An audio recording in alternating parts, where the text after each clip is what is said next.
Okay, so now we're on to the Arthurian books. Some of my favorites: The Lost Tomb of King Arthur, The Search for Camelot, and The Isle of Avalon. Quite interesting. Haven't read it yet. Haven't read it. Read a few things in it. So that's another good one, I think. The Book of Arthur, Lost Tales from the Round Table.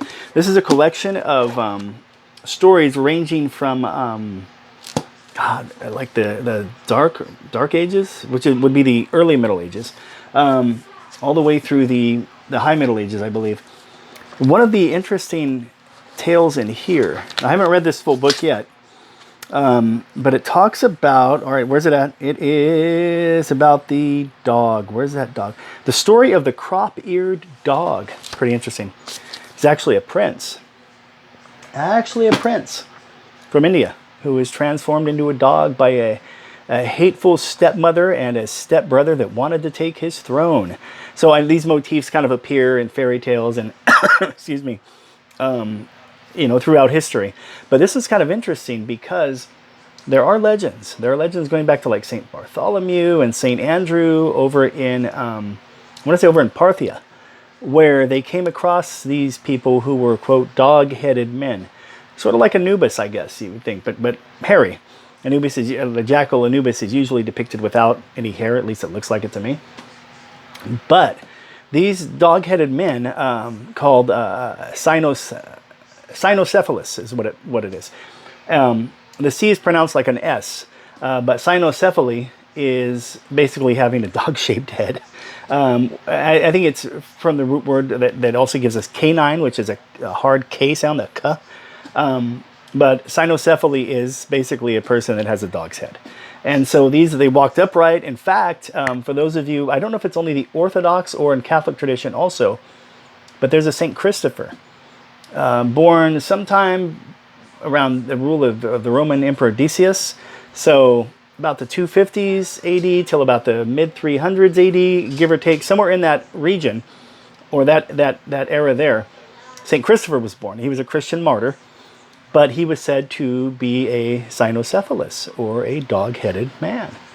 Interesting, right? They also said that they were in the East. Now, this is kind of interesting, too. Here's where it ties in. For those of you that like parallel myths and history, if anyone's ever heard of Prester John, anybody? Well, Prester John was supposedly a Prester, meaning priest, but like he was like a king, a priestly king, that had an empire or a region that he ruled over towards India. And this was a famous letter that came over to the West shortly before the Crusades started, that,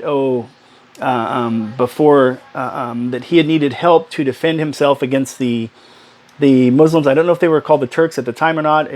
I know I should remember all this. But in other words, he was crying out for help from the West.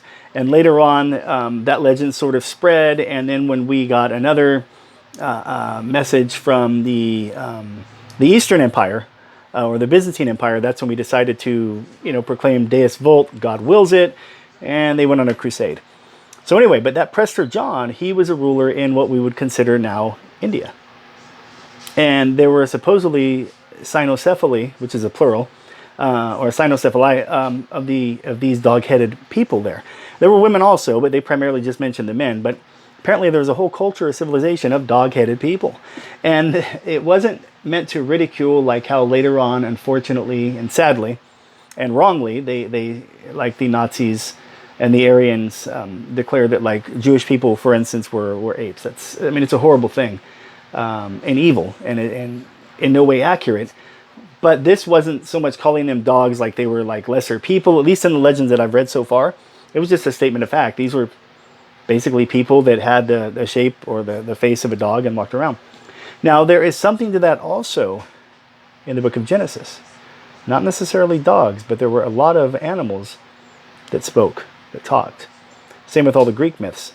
I was relating to my wife today. We were talking about certain things and about how Zeus, the king of the gods in the Greek pantheon, he would take different forms: the form of a swan, the form of a golden mist, right? The form of a bull, and his kids had, or these demigods would have certain attributes based on that. Well, just like the Old Testament, the serpent could have been a serpent. It could have also been a spirit speaking through a serpent. Also, serpent means someone that is into divination. They speak. They're like a seer. They're into these magical elements, and it also means something that is very bright or shiny, like the fiery ones, like the seraphim in the desert, the fiery flaming serpents that some people say were because of their brightness. Some people say it was because of the venom, depending on the scholar. But anyway, cynocephalus, interesting. So that's in here. And so what happens is the crop ears are because, you see, when the stepbrother and the stepmother transformed this poor prince into a dog, his ears were cut, and so they were trying to mangle or mutilate him.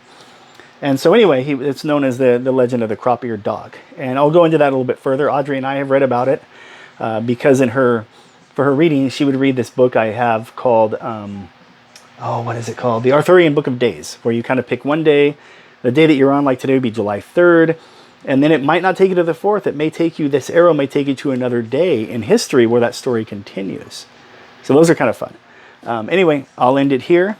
But check those out. And if you guys have any questions and you want to know a little bit more about Prester John, or about the cynocephaly, these people with the dog faces, or St. Christopher, Google a picture of St. Christopher. And see how many times it pulls up that in these images that they would paint about St. Christopher, they actually show him with a dog's head. So check it out. Check it out. All right. It's interesting at how much we don't know and how much we're all learning. So we're all in this together, and hopefully you guys get a little bit out of this. All right. You take care. Bye-bye.